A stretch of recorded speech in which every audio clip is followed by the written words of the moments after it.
yang berupa kajian ilmu yang insya Allah hanya beberapa menit ini memuat pahala zikir kepada Allah Subhanahu wa taala, sehingga di waktu yang mulia ini bainal isya'ain, antara maghrib dan isya, benar-benar diberikan oleh Allah Ta'ala pahala zikir, pahala i'tikaf, pahala berkumpul dalam kebaikan, pahala bertemu dengan orang-orang saleh, pahala memakmurkan masjid, pahala mengisi waktu-waktu dengan ibadah ketaatan kepada Allah Subhanahu wa taala,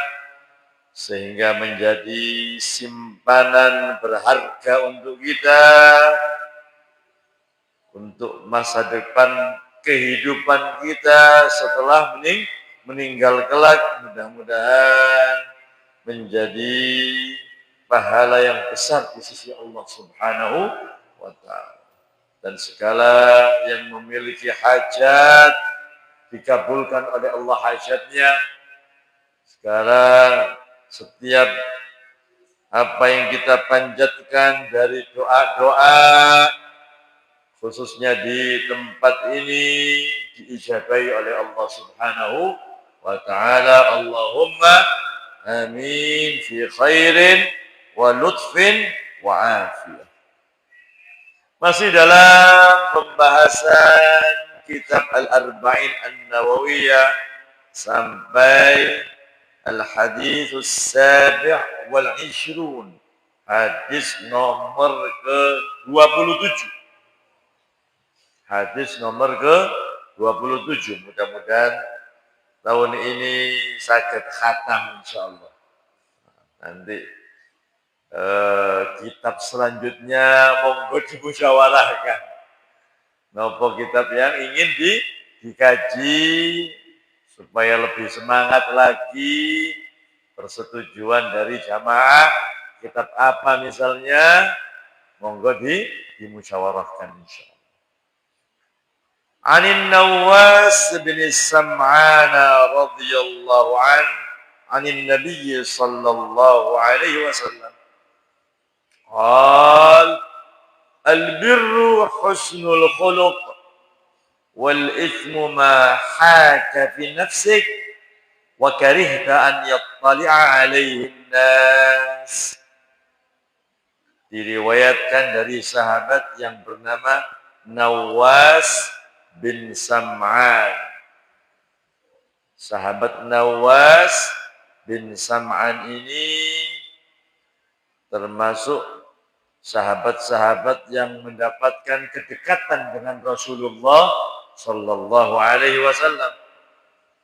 Bahkan diceritakan sahabat Nawas bin Sam'an ini pertama kali ketemu Kanjeng Nabi langsung didongakno spesial. Doa yang khusus, yaitu doa bil barokah. Mugi-mugi diwai barokah. Ini doa yang mencakup nih.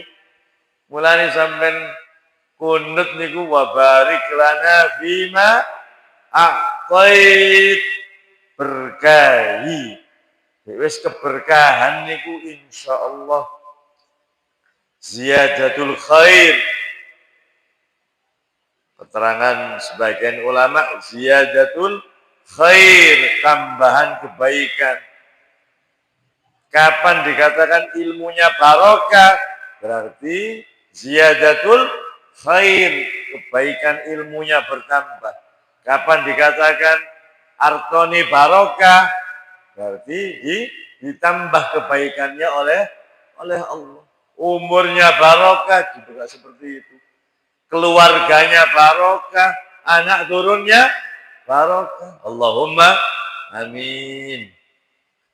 Tidak hanya didoakan keberkahan oleh Kanjeng Nabi, wa masahana siyata, dipegang oleh Rasulullah, ubun-ubunnya dipegang.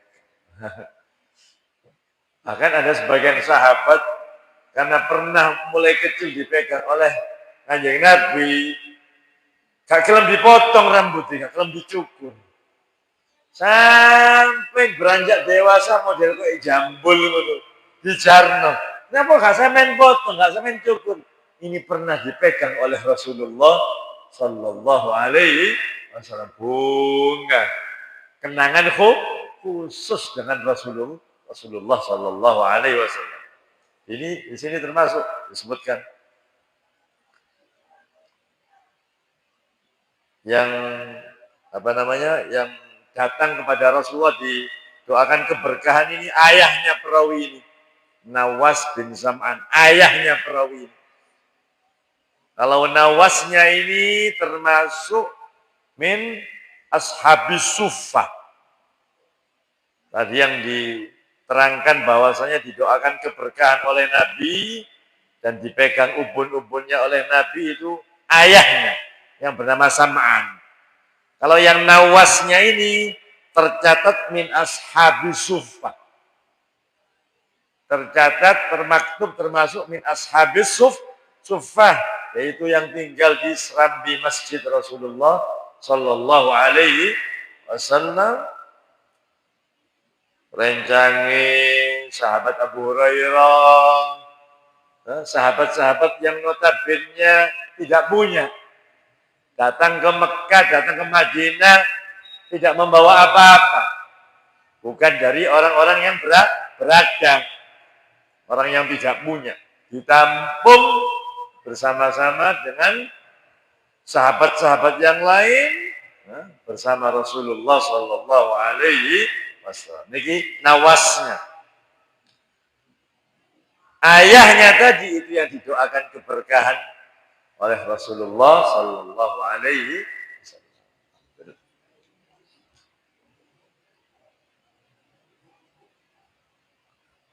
Dikatakan di sini Rasulullah SAW bersabda al-birru. Al-birru itu kebaikan. Apa disebutkan dalam Al-Quran? Juz 4, lan tanalul birra hatta tunfiqu mimma tuhibbun wa ta'awanu 'alal birri wattaqwa wa la ta'awanu 'alal ismi wal udwan. Al-birr, kebaikan.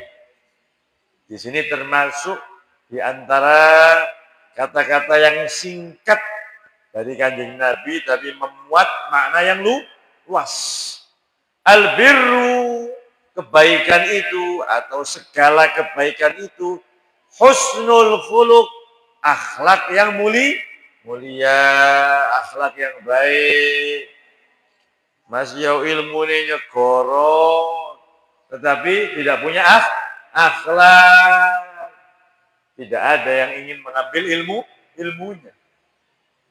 Saat ini tiang kafir niku kata sing apal kitab niku. Tiang kafir niku wong barat niku. Kata sing apal lagi kitab-kitab umat Islam gak ngapal kok ngarang ngono. Ngarang kitab bahasa Arab tiang kafir. Kalau hitungannya hanya ilmu tok. Tetapi kita juga harus bijak. Kadang-kadang adab itu lebih penting dari ilmu. Yang bersangkutan sih ngomong, gak gelem ngaji. Ini juga kadang-kadang salah. Dia ingin mengelak dari kewajiban menambah ilmu dengan kata-kata adab lebih penting untuk ilmu, itu ya salah. Kata-katanya benar, tapi sering dijadikan pijakan alasan gak gelem ngaji, gak gelem nambah ilmu. Contoh nih. Kebalikannya juga seperti itu. Ilmu itu lebih penting, yang bersangkutan kurang adab. Secara umum adab lebih penting dari ilmu, tapi jangan dijadikan pijakan untuk malas tidak mau menambah ilmu. Sampai dikatakan sinten sahabat Jabir bin Abdullah. Sahabat Jabir bin Abdullah Al-Ansari radhiyallahu. Itu menempuh jarak 1 bulan. Menempuh jarak 1 bulan kepingin ketemu dengan sahabat yang namanya Abdullah bin Unais radhiyallahu anhu. Untuk apa? Hanya ingin mendengarkan satu hadis Rasulullah sallallahu alaihi wasallam. Menempuh jarak 1 bulan hanya ingin mendengarkan satu hadis. Niku semangati para sahabat. Jadi mendapatkan satu hadis ini gak diukur nominal, gak diukur jarak, sesuatu yang mahal. Karena yang dituju tadi mendengarkannya langsung dari Rasulullah sallallahu alaihi wasallam. Apalagi ulama-ulama zaman dulu, kiai-kiai singen itu, demi ingin mendapatkan sanad sing dhuwur. Oh, teng mriku enten kiai sepuh menangi kiai fulan. Oh, sanate dhuwur. Sanad niku mata rantai keilmuane. Oh, nemoni Mbah Hasim misalnya. Oh, nemoni Mbah Hamid misalnya. Menani sapa? Oh, tekan. Kenapa? Oh, langsung niki sanate cedek. Oh, jarang sekarang kita mendapatkan semangat orang-orang seperti dulu.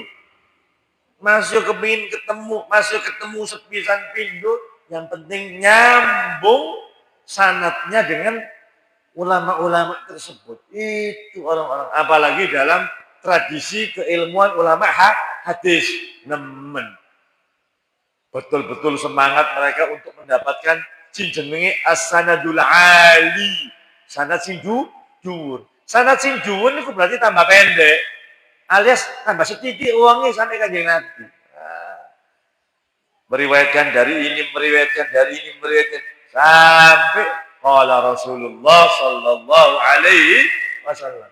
Tambah dhuwur sanate, tambah setitik uangnya. Tambah setitik perawi ini iku sing dikejar. Orang-orang dulu itu saking kepingin ngalap berkah. Bukan hanya sekedar mencari ilmu, tapi di balik ilmu itu keberkahan ilmu.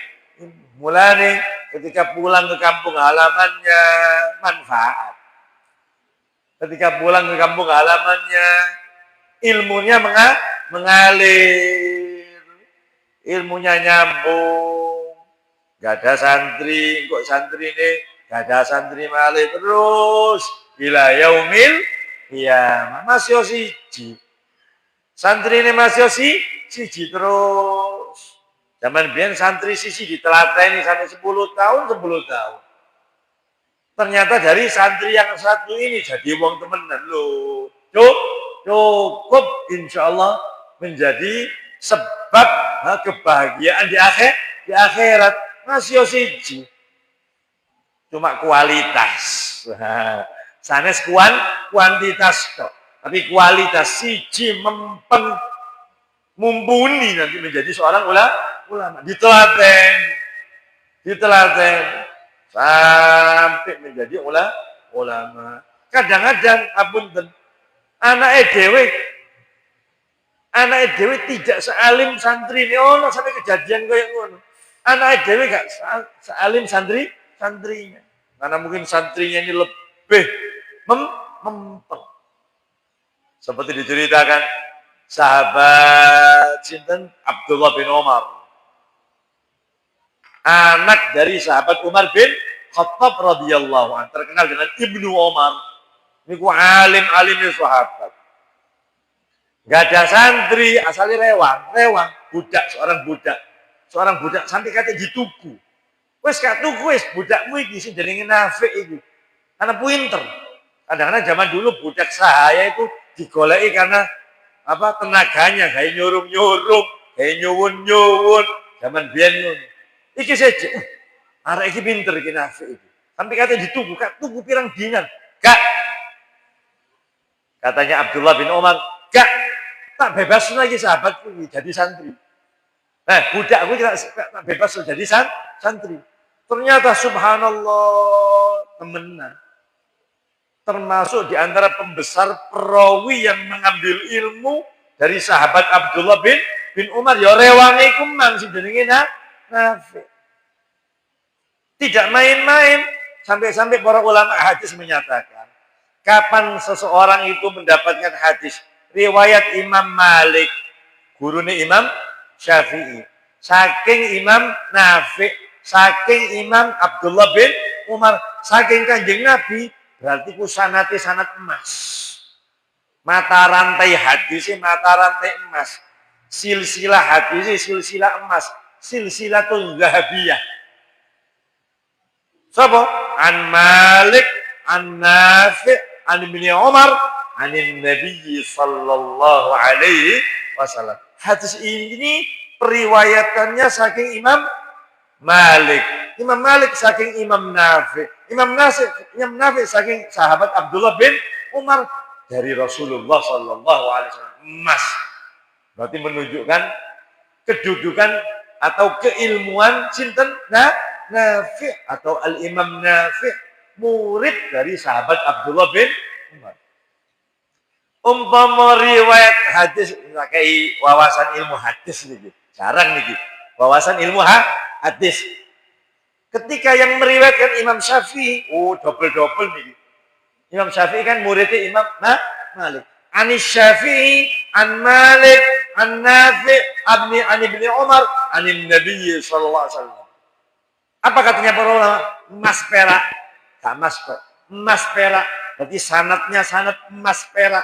Perawi ini sinten? Imam Syafi'i. Saking sinten? Guru ini Imam Malik. Terus sampai Rasulullah sallallahu alaihi wasallam. Niku para ulama betul-betul perhatian. Kembali ke permasalahan tadi. Al-birru husnul khuluq.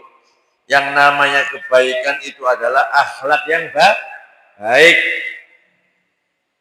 Di antara akhlak yang baik, tutur kata yang baik, yang menjaga anggota badan yang 7 itu yang disinggung oleh para ulama termasuk Al-Imamul Ghazali dalam kitabnya yang terkenal Bidayatul Hidayah.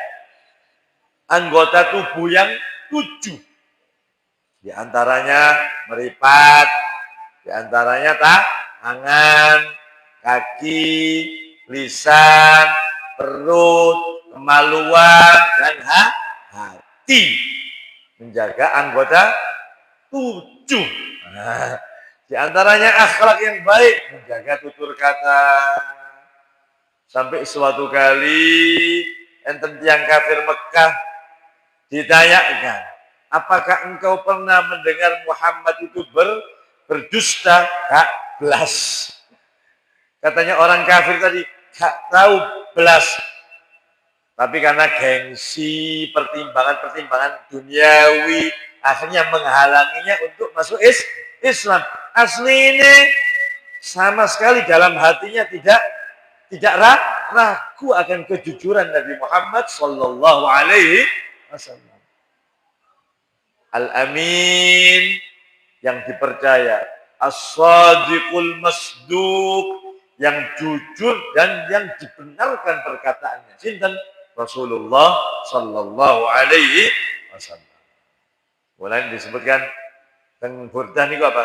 Wasidqu fil ghari wasiddiqu lam yarima wa hum yaquluna ma bil ghari min arini maulaya salli wa sallim daiman abada ala habibika khairil khalqi kullihim ya rabbi bil mustafa balligh maqasidana waghfir lana ma madha wasi'an ya rabbi wasidqu lan kejujuran.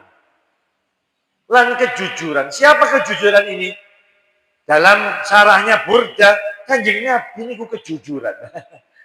Bukan Kanjeng Nabi, orang yang jujur, bukan. Kanjeng Nabi ini kejujuran. Nemen niku puji. Misalnya, kaji fulan niki amanah. Bukan orang yang amanah, bukan. Amanah. Loh, kepercayaan saged dipercaya. Bukan orang yang amanah, itu pujian. Kalau kaji fulan niki tiang sing amanah, biasa niki.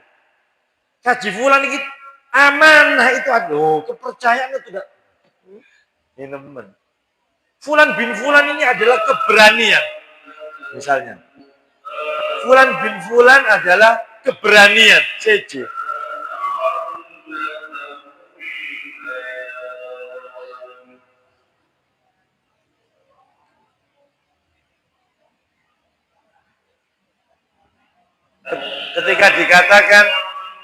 Ketika dikatakan Fulan bin Fulan ini orang yang berani, itu biasa. Tapi Fulan bin Fulan adalah keberanian, itu pujian yang tinggi. Seperti itulah Al-Imamul Busiri dalam Burda memuji Rasulullah sallallahu alaihi wasallam. Sing nomor kali sinten? As-Siddiq wa Sayyiduna Abi Bakar As-Siddiq. Ada beberapa versi. Versi pertama, kenapa beliau dijuluki As-Siddiq? Karena ketika diajak oleh Nabi masuk Islam, gak ono mamangi blas, gak ono ragu blas, tidak ada sedikit pun rasa ragu, langsung mengiyakan dan mengimani kerasulannya Rasulullah Sallallahu Alaihi Wasallam. Disitulah kemudian mendapatkan gelar As-Siddiq. Ada juga yang berkaitan dengan Isra dan Mi'raj. Karena pertama kali orang yang membenarkan semua yang diberitakan oleh Nabi atas apa yang disampaikan oleh Nabi berupa peristiwa besar Isra dan Mi'raj, Sayyidina Abu Bakar Siddiq tidak mendustakan sedikit pun. Bahkan lebih dari ini katanya. Nah, ada dua versi. Kenapa beliau mendapatkan julukan atau gelar As-Siddiq. Bahkan sebagian para ulama menyatakan itu termasuk mengisyaratkan kewalian yang paling tinggi. Kewalian yang paling tinggi. Seperti Syekh Abdul Qadir Al-Jilani, berarti sudah sampai derajat As-Siddiqiyatul Kubra utawa As-Siddiqiyatul Uzma. Itu pangkat sing paling dhuwur. Pangkat sing paling dhuwur di bawah kenabian yaitu. Mulanya disebutkan dalam Al-Quran Sayyidatuna Maryam wa ummuhu siddiqah. Ternyata Nabi dari kalangan perempuan, berarti wali. Dari mana keterangannya? Wa ummuhu, dan ibunya Nabi Allah Isa siddiqah. Siddiqatun, berarti seorang wali perempuan. Kalau Nabi Dzulqarnain masih diperselisihkan Nabi atau bukan Nabi. Raja Dzulqarnain itu yang disebutkan dalam surat Al-Kahfi. Termasuk siapa? Luqman masih diperselisihkan. Termasuk Luqman sama Dzulqarnain sama Uzair. Enten telu. Mulane penyebutan Rasul dan Al-Qur'an niku selawe ta 28. Nah, kalau Nabi Allah Uzair dan Dzulqarnain dan Luqman dihitung 28. Tapi kalau tidak dihitung, tidak dianggap seorang nabi, selawe. Yang disebutkan di Aqidatul Awam 25. Kecuali kalau Uzair, Luqman, dan siapa? Siapa tadi? Dzulqarnain dihitung dalam suatu keterangan seperti itu. Siddiqah berarti seorang wali perempuan pangkatnya tinggi. Termasuk Ummul Mukminin Aisyah kita sebut siapa? Siddiqah bintu Siddiq. Sayyidatuna Aisyah, anaknya As-Siddiq, Sayyidina Abu Bakar As-Siddiq radhiyallahu anhuma. Niku albirru, kebaikan. Husnul khuluq, akhlak yang baik. Kebalikannya wal ismu, sejenenge dosa, isim mahaka fi nafsik, sesuatu yang mengganjal dalam dirimu, sesuatu yang kita rasakan dalam hati kita gak enak, itu haka fi nafsik, sesuatu yang mengganjal dalam dirimu, menyebabkan kita ragu-ragu, membuat kita tidak stabil. Ya apa iki sing gak lakokno mang iku apa? Nah, sing gak lakokno iku mang bener ta gak bener. Mulai ragu, mulai labil. Iku tondo-tondone isim menika buso. Kalau sesuatu yang baik, nang ini atiku tenang. Sesuatu yang salah itu rada oleng bingung. Apa sing omong nomang apa ya? Sing gak lakok nomang apa ya? Mahaka fi nafsi. Sesuatu yang mengganjal dalam dirimu wa karihta an yattali'a alaihin nasu. Di waktu yang sama kamu juga tidak senang. Tidak senang apa? Orang-orang lain, manusia mengetahui apa yang kamu lakukan tadi. Ya, itu tanda-tanda indikasi. Menjadi indikasi pertanda. Umpama kita khawatir ketemon, khawatir keruan, terbongkar. Itu tanda-tanda. Kalau yang kita lakukan sesuatu yang salah. Kalau memang sesuatu yang benar, tidak ada rasa khawatir. Ketemon, gak ketemon. Ketahuan oleh orang lain atau tidak ketahuan orang lain, tidak ada rasa khawatir. Kondone, kalau itu sesuatu yang tidak baik, ada kekhawatiran tersendiri.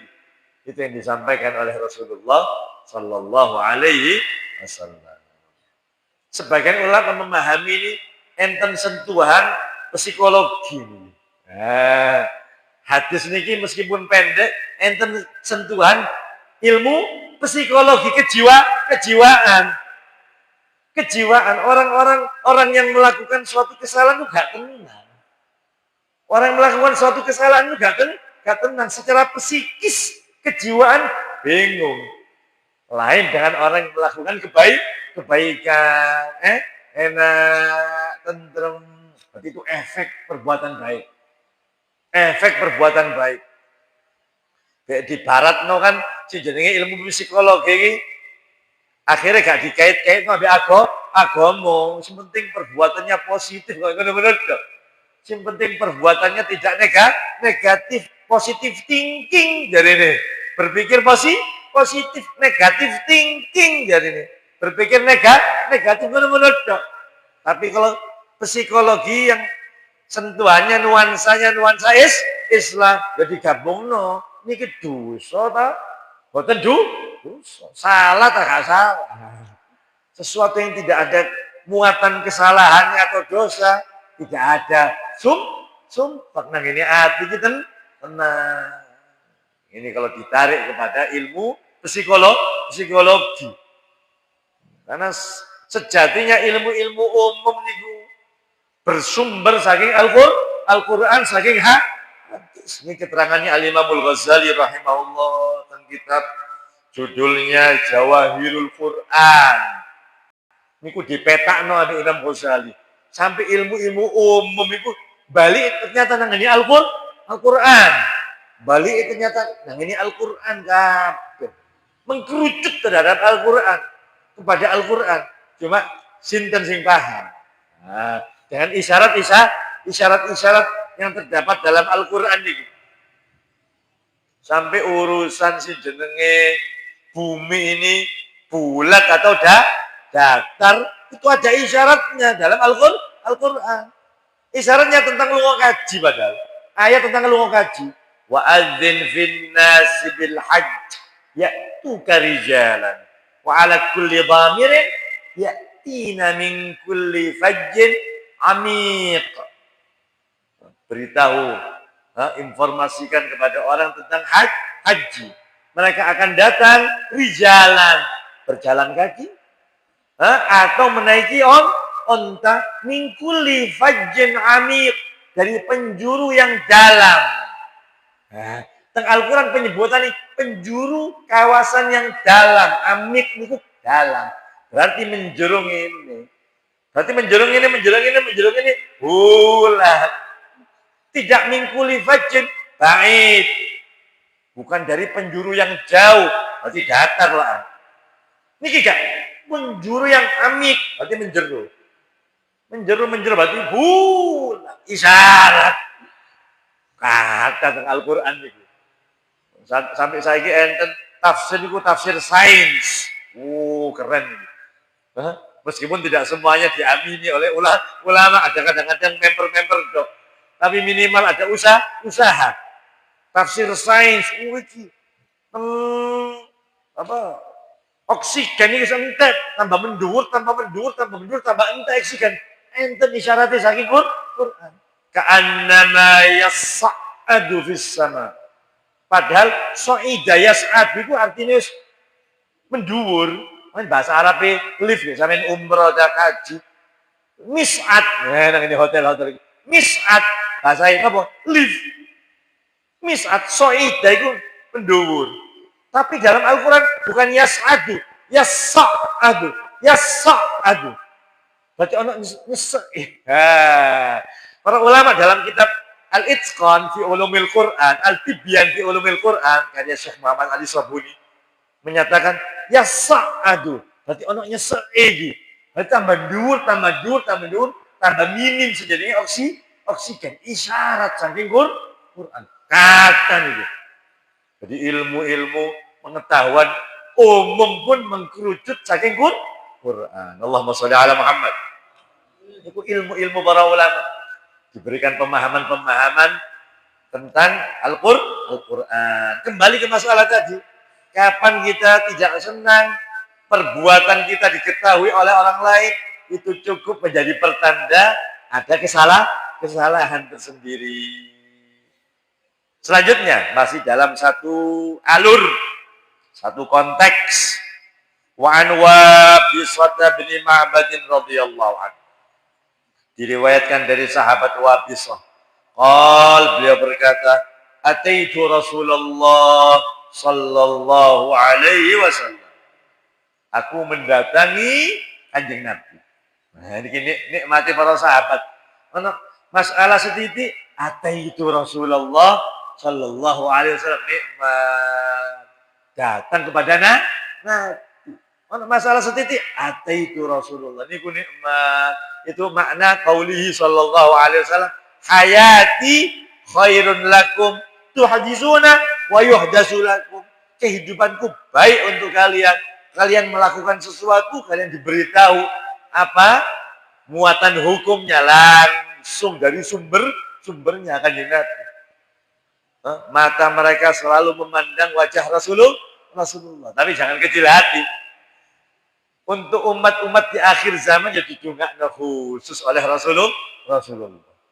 Didoakan dan dibanggakan kebanggaan khusus oleh Rasulullah. Tidak pernah melihat langsung, tapi iman. Dan membawa imannya sampai mati. Ya Allah biha, ya Allah biha, ya Allah bihusnil khatimah wa taubah wal qabul.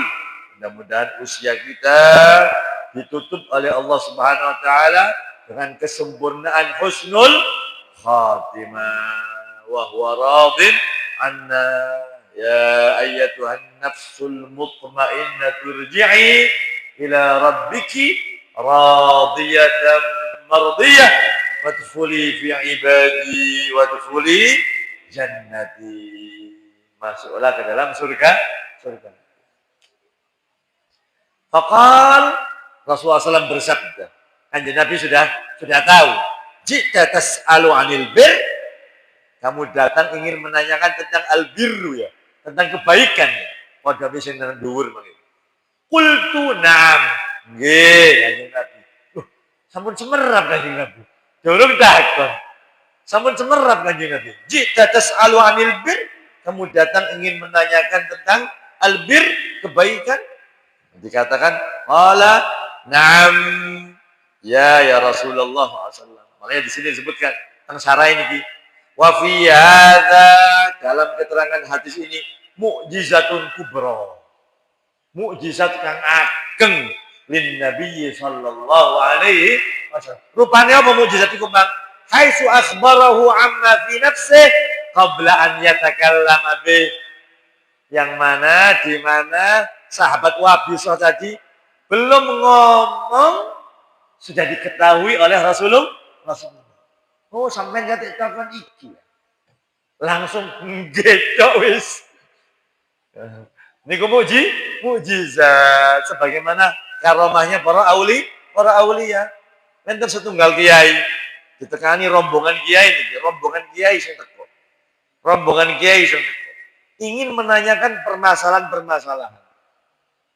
Sampai tenggiriyo ini kiai kumbang, kita wis buka kabeh. Durung ditakokno iki. Kita wis buka kabeh, sampai ngasih takon iki ya, jawabannya nang kene. Sampai nang kata iki jawabannya nang kene. Langsung angkat tangan kabeh. Wah. Sudah disebutkan bukan hanya keterangan jawaban saja, rujukan wis dibuka kita. Mantap. Mantap itu sesuatu karomah atau kemuliaan yang diberikan oleh Allah. Kaidah ilmu tauhid menyatakan masoha an yakuna mu'jizatan li nabi, sahha an yakuna karamatan liwaliyin. Apa saja yang benar untuk bisa dijadikan mukjizatnya para anbiya, bisa juga menjadi karomahnya para aulia. Sampai enten kitab niku judulnya Jami'u Karomatil Aulia, orang jilid.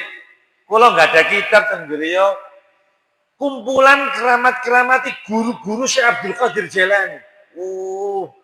Bukan Syekh Abdul Qadir Jailani itu, guru-guru nih. Mungkin nama-namanya banyak yang tidak kita kenal. Tidak seterkenal muridnya Syekh Abdul Qadir. Itu isinya keramat-keramatnya Syekh Abdul, guru-gurunya Syekh Abdul Qadir Jailani. Kok ya keramatnya Abdul Qadir Jailani bisa guru-gurunya. Masya Allah. Enten sing kayak hadiah nih. Gula be dikai hadiah kitab niku paling seneng. Paling seneng. Waduh, apa meneh gak duwe kitab niku. Tepak iki, sak jilid iki. Tipis ae.